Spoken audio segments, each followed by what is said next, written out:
Dear students, how are you? I hope you are very good. आज की इस video में शेयर करना चाहता हूँ कि लॉ एडमिशन टेस्ट जो होता है वो खासकर एलएलबी के लिए है।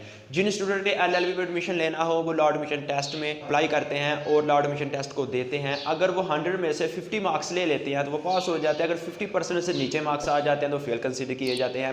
पहले ये होता था कि अब लॉ एडमिशन टेस्ट जो होता था ना वो 3 बार दे सकते थे, चौथी बार नहीं दे सकते थे। अब एचईसी ने रिस्ट्रिक्शन खत्म कर दिया है। अब एक से ज़्यादा आप जितनी मर्जी बार चाहें दे सकते हैं। इसका एचईसी के ऊपर कोई फर्क नहीं पड़ता, उनकी सेहत पर कोई असर नहीं पड़ेगा, लेकिन फर्क आप लोगों के ऊपर पड़ेगा। डियर स्टूडेंट, जो लॉ एडमिशन टेस्ट होता है ना वो खासकर एलएलबी के लिए है। आप एक बार फेल करते हैं, दूसरी बार दे दें, 2 बार करते हैं, तीसरी बार दे, 3 बार करते हैं, चौथी बार दे दें। आप जितनी मर्जी बार दें आपको इसका नुकसान होना है। नुकसान क्या है कि लॉ के लिए गवर्नमेंट ने और एचईसी ने एज रिस्ट्रिक्शन लगा दी है। अगर आप बार बार फेल करते जाएंगे, बार बार टेस्ट देंगे तो आप डियर स्टूडेंट एज रिस्ट्रिक्शन को वायोलेट करेंगे, आपकी एज ओवर हो जाएगी, आप लॉ में एडमिशन लेने के लिए एलिजिबल नहीं होंगे। तो इसीलिए आपने कोशिश करनी है कि आप पहली अटैम्प्ट में ही लॉ एडमिशन टेस्ट को क्लियर करें और जल्दी से एलएलबी में एडमिशन ले लें।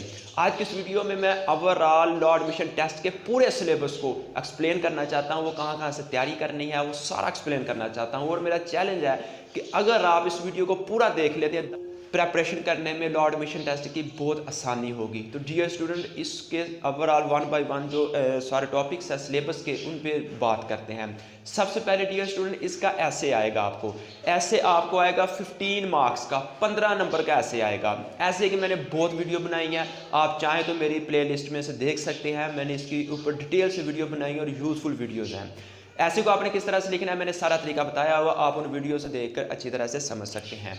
Number 2, personal statement. Personal statement के ऊपर भी मेरी 2 से 3 वीडियोस मौजूद हैं और कुछ दिन पहले मैंने एक वीडियो अपलोड किया, आप इन दोनों वीडियोस को देखें। पर्सनल स्टेटमेंट के पास आप मेथड समझे, उसका तरीका क्या है, उसके रूल्स एंड रेगुलेशन क्या है, उसके बुनियादी पार्ट्स क्या हैं, वो सारे आप सीखें। आप किसी भी टॉपिक पर पर्सनल स्टेटमेंट लिखने के लिए एलिजिबल हो सकते हैं और ये भी आपके 10 मार्क्स आसानी से आपको मिल जाएंगे। डियर स्टूडेंट, ये तो हो गया सब्जेक्टिव पेपर 25 मार्क्स का। अब 75 मार्क्स जो है वो ऑब्जेक्टिव है, एमसीक्यूज है। वो क्या क्या है अभी आपको सारा एक्सप्लेन करता हूं। सबसे पहले जो 20 एमसीक्यूज आएंगे वो होंगे जनरल नॉलेज के। Dear student, general knowledge basically होता क्या है? जनरल नॉलेज से मुराद है कि ओवरऑल पूरी यूनिवर्स का नॉलेज, पूरी दुनिया का नॉलेज, स्पेस का नॉलेज, यानी कि हर शोबे का नॉलेज। ये अब आपने तैयार कहाँ से करना है? बेसिकली जनरल नॉलेज जो होता है वो कहीं से भी आ सकता है। हो सकता है कि आप पाकिस्तान को छोड़कर दुनिया जहाँ का जनरल नॉलेज तैयार करते हैं और आपको जनरल नॉलेज आपके शहर का ही पूछ लिया जाए। तो जनरल नॉलेज जो होता है ना, ये आपने जो तैयार करना है ना, आपने कोशिश करनी है कि आप डेली के न्यूज़पेपर पढ़ें। सियासत जो होगी तकरीबन जितनी भी बड़ी बड़ी कंट्रीज़ हैं उनके बारे में आपने रिसर्च करनी है। और इसके अलावा जितने भी जो छोटे छोटे सवालात होते हैं, जितने भी इंटरेस्टिंग क्वेश्चन होते हैं, आपने वो सारे तैयार करने हैं। तो ये आपका जनरल नॉलेज होगा। उसके बाद ये स्टूडेंट आपके 20 मार्क्स के इंग्लिश का पोर्शन आएगा। उसमें आपके सिनोनिम्स होंगे, एंटोनिम्स होंगे और प्रेपोजिशन होगी। अब सिनोनिम्स और एंटोनिम्स क्या होते हैं? सिनोनिम्स होते हैं अल्फाज मुतरादिफ, यानी सेम अल्फाज। सिनोनिम्स एंटोनिम्स के होते हैं अल्फाज मुतजाद। इनका आपने कंसेप्ट ले लेना है और अगर आपने इनकी तैयारी करनी है तो आप मैट्रिक और एफएससी की ये जो 2 इंग्लिश की बुक्स होती हैं आप इनको पढ़ें। इनके जो ग्रामर वगैरह में ग्रामर पोर्शन होती है आप वहाँ से तैयार कर सकते हैं। आपके ये भी 20 मार्क्स के इंशाल्लाह क्लियर हो जाएंगे। प्रेपोजिशन जो होती है ना, ये तकरीबन कुछ मेन प्रेपोजिशन होती है, खास प्रेपोजिशन होती है। आप उनका तरीका समझ लीजिए। दी कहाँ लगता है, ऑफ कहाँ लगता है, एन कहाँ लगता है, इज, आर, एम, जो भी प्रेपोजिशन यानी कि आते हैं जो भी छोटे बड़े, वो सारे आप सीख लीजिए कि ये इनका तरीकाकार क्या है। आप सब्जेक्ट, हेल्पिंग वर्ब, तो सेंटेंसेस सीख लें थोड़े से, इंशाल्लाह आपका प्रेपोजिशन का भी पोर्शन हल हो जाएगा। आपके अब डियर स्टूडेंट 40 और 25 यानी 65 मार्क्स हो गए हैं। अब 10 मार्क्स की आपकी आएगी उर्दू। उर्दू में क्या क्या आ सकता है? उर्दू में भी इंग्लिश की तरह आपके अल्फाज मुतजाद, अल्फाज मुतरादिफ आ जाएंगे। अल्फाज मुतजाद और अल्फाज मुतरादिफ जो होते हैं ये बचपन से पढ़ते आ रहे हैं आप, यानी कि अल्फाज मुतजाद होते हैं उल्ट अल्फाज, मुतरादिफ होते हैं सेम, ये बचपन से पढ़ते आ रहे हैं। आपको इसके लिए भी किसी बुक से रट्टा लगाने की या कोई बुक परचेज़ करने की ज़रूरत नहीं है, बल्कि आप कोई भी मैट्रिक की गाइड ले लें, उर्दू की 8 क्लास की ले लें, एफएससी की ले लें, कोई भी ले लें, आप वहाँ से तैयार कर सकते हैं।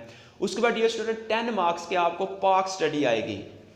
अब सवाल ये पैदा होता है कि जनरल नॉलेज में और पाक स्टडी में दोनों में फ़र्क क्या है।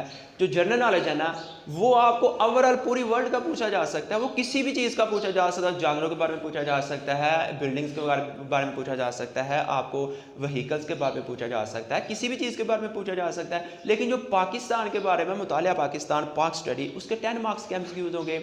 इसमें आपने जो मेन चीज़ें हैं ना वो ये तैयार रखनी है, पाकिस्तान के जितने भी आयन है वो तैयार करने हैं। फिर उसके बाद पाकिस्तान की जो सियासत है ये आपने देखनी है। पाकिस्तान के जो वुज़रा और जितने भी सदर गुजरे हैं उनके बारे में आपने रिसर्च करनी है। फिर उसके बाद आपने ये देखना है कि पाकिस्तान के पॉपुलेशन कितनी है, पाकिस्तान के सूबे कितने हैं, पाकिस्तान में कितनी लैंग्वेजेस बोली जाती हैं, पाकिस्तान कब ईजाद हुआ, पाकिस्तान के पहले गवर्नर जनरल, दूसरे, तीसरे, चौथे, इस तरह के यानी कि जो सियासत की जो ऑनवर्ड और बैकवर्ड जो चीज़ें हैं वो सारी आपने याद करनी है। तो इस तरह से आप पाकिस्तान की जो मतलब पाकिस्तान की तैयारी होगी वो भी कर सकते हैं। डियर स्टूडेंट, उसके बाद आपको 10 मार्क्स की आएगी इस्लामियात। इस्लामियात में अब क्या पूछ सकता है, हम बचपन से लेकर FSC तक इस्लामियत को पढ़ते नहीं हैं, सोचते हैं कि यार जुमा पढ़ना जाएंगे तो वहाँ पे जो इमाम साहब होंगे जो बातें बताएंगे वही सुन लेंगे और वही लिख लेंगे और हमारे मार्क्स कम आ जाते हैं। हर चीज़ ऐसा नहीं होता। डियर स्टूडेंट, आपने इस्लामियात के लिए इस्लाम की जो बुनियादी चीज़ें हैं, बेसिक पिलर्स ऑफ इस्लाम, वो आपने देखने हैं। ठीक है, पहले मुसलमान का क्या नाम था, हज़रत आदम अलैहिस्सलाम के बेटे कितने थे और कितने अंबिया कराम आए, नबी करीम सल्लल्लाहु अलैहि वसल्लम की ज़िंदगी मुबारक के बारे में पूछ सकते हैं, नबी करीम ने कितनी शादियाँ की, इस्लाम की दूसरी या तीसरी मुस्लिम खातून कौन थी, सब आपसे पूछा जा सकता है। फिर इसके अलावा आपसे इस्लाम की जो कवानीन है उनके बारे में पूछा जा सकता है।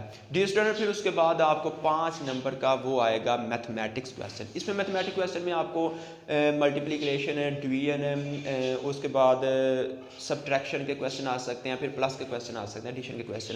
तो ये बेसिक जो है ना आपने इस तरह से करने हैं।